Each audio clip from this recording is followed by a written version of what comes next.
Hello friends, we are starting today's our session. जब तक जीना तब तक सीखना, यानी अनुभव ही जगत में सर्वश्रेष्ठ शिक्षक है। तो इसी मोटिवेशन के आधार पर हमारा क्वेश्चन होगा, किस पर हमने पिछले सेशन में radial velocity, transfer velocity and radial and transfer acceleration के बारे में रीड किया। तो आज हम लेंगे उस पर कुछ क्वेश्चन, जिसमें हमारा फर्स्ट क्वेश्चन होगा कि एक इंसेक्ट, एक कीड़ा किसी गाड़ी के ए त्रिज्या वाले पहिए के आरे पर अचर चाल u से रेंगता है और गाड़ी v वेग से चलती है, तो t समय पर आरे की दिशा में और उसके लंबवत दिशा में कीड़े के त्वरण ज्ञात कीजिए। तो क्वेश्चन कुछ इस प्रकार है कि मैंने ये एक गाड़ी का पहिया बनाया, जिसमें अंदर वाली हमारी रिंग होगी गाड़ी की। ओके, गाड़ी का पहिया बनाया जिसमें अंदर वाली हमारी गाड़ी की रिंग, जिसे हम आरा कहते हैं, उस पर एक कीड़ा इंसेक्ट है, वो इस दिशा में, मान लिया इस दिशा में चल रहा है। किस वेग से? u वेग से। अर्थात जो कीड़े का जो वेलोसिटी है वो एक प्रकार से कांस्टेंट है, कितनी? u। और गाड़ी चल रही है कितने वेग से? v वेग से चल रही है, अर्थात गाड़ी की जो वेलोसिटी है वो भी v है, अर्थात ये भी कांस्टेंट है। तो हमें ज्ञात करना है कि कीड़े की इस दिशा में अरीय त्वरण और इसके लंबवत दिशा में अनुप्रस्थ त्वरण, अर्थात लंबवत दिशा में कौन सा त्वरण होगा? अनुप्रस्थ त्वरण, वो हमें ज्ञात करना है। तो देखते हैं फर्स्ट कि ये हमारा आरा हो गया, और गाड़ी का वेग ये हो गया, और जो इसमें है r, ये हमारे आरे की त्रिज्या है, और यहाँ है कोई बिंदु P, और इस जो कण का जो कीड़े का वेग है वो हमारे पास u। तो सबसे पहले हम देखते हैं कि अरीय वेग क्या होता है। अरीय वेग का हमारे डेरिवेशन के अकॉर्डिंग जो फॉर्मूला हमने प्राप्त किया वो क्या था? u equal to R dot. अब मैं आर डॉट को क्या लिख सकता हूँ? dr/dt। और मैं यहाँ से जब r की वैल्यू निकालूंगा, कैसे?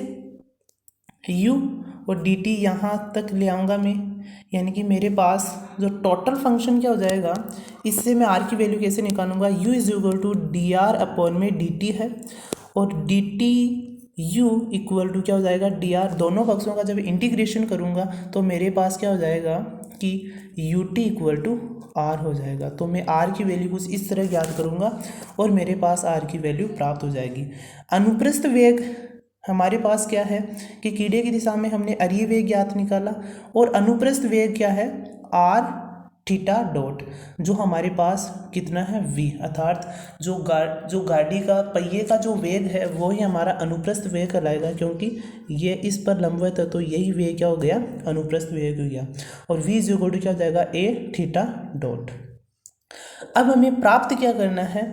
अरीय त्वरण हमें ज्ञात करना है और अनुप्रस्थ त्वरण हमें ज्ञात करना है। इसका फॉर्मूला हमने डेरिवेशन के अकॉर्डिंग ये निकाला। अब हम अरीय त्वरण में देखते हैं हमें किस किस क्वांटिटीज की आवश्यकता है। आर डॉट हमारे पास है, आर थीटा डॉट हमारे पास है, आर डबल डॉट हमारे पास नहीं है, लेकिन आर डॉट हमारे पास कितना है?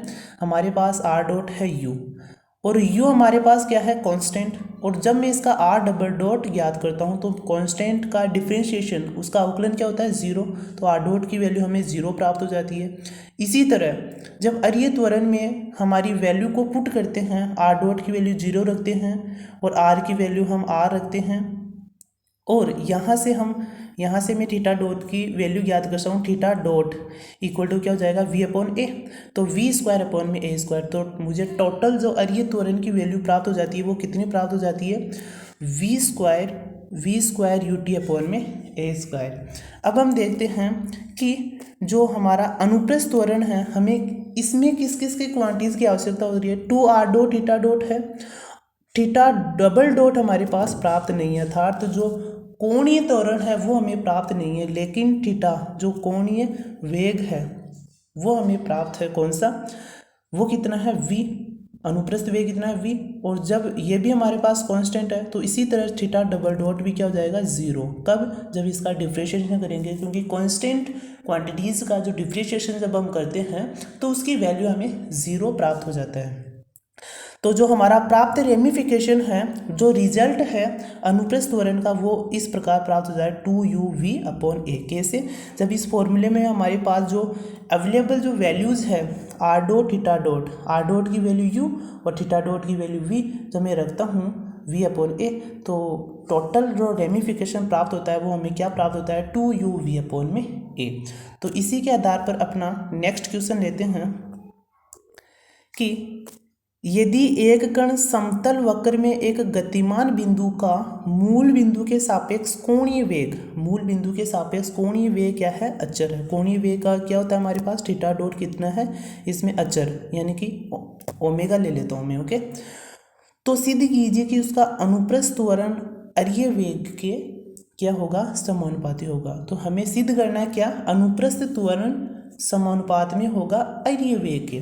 तो सबसे पहले हमें क्वेश्चंस में क्या जानकारी दी हुई है कि इसका जो कोणीय वेग है, इसका जो कोणीय वो वेग है, जो एंगुलर वेलोसिटी है वो कितनी है? कांस्टेंट, जिसको हमने अपनी इच्छा के अकॉर्डिंग क्या मानी? ओमेगा। अर्थात थीटा डॉट की वैल्यू हमारे पास ओमेगा है और थीटा डबल डॉट हम निकालते हैं तो डिफ्रेंशिएशन करेंगे और इसका डिफ्रेंशिएशन कितना हो जाएगा? 0 हो जाएगा। अब अनुप्रस्थ त्वरण का फॉर्मूला क्या होता है? 2r dot theta dot plus r double dot, और थीटा डबल डॉट की वैल्यू हमारे पास कितनी है? 0। अब मैं इसमें वैल्यू रखता हूँ कि r डॉट को हम क्या लिख सकते हैं? 2, r डॉट को dr/dt, और थीटा डॉट की हमारे पास वैल्यू कितनी है यहाँ से? ओमेगा। अब मैं 2 ओमेगा को एक प्रकार से ग्रुप के रूप में लिखूंगा 2 ओमेगा dr/dt। तो अब मैं जो हमारा 2 ओमेगा है वो कुछ इस प्रकार आ जाएगा, और ये हमारा r डॉट क्या है? हमारे यहाँ अरीय वेग है। और जब मैं इसको अनुप्रस्थ त्वरण प्रपोर्शनल r डॉट, अर्थात जो 2 ओमेगा है वो हमारे पास किसके रूप में आ जाएगा? एक प्रकार से कांस्टेंट की फॉर्म में हो जाएगा। देन तो हमारे इस सेशन को यहीं समाप्त करते हैं। आई होप दिस वीडियो आपको बहुत समझ में आया होगा, और मिलते हैं हमारे नेक्स्ट सेशन में। Till then take care, thank you.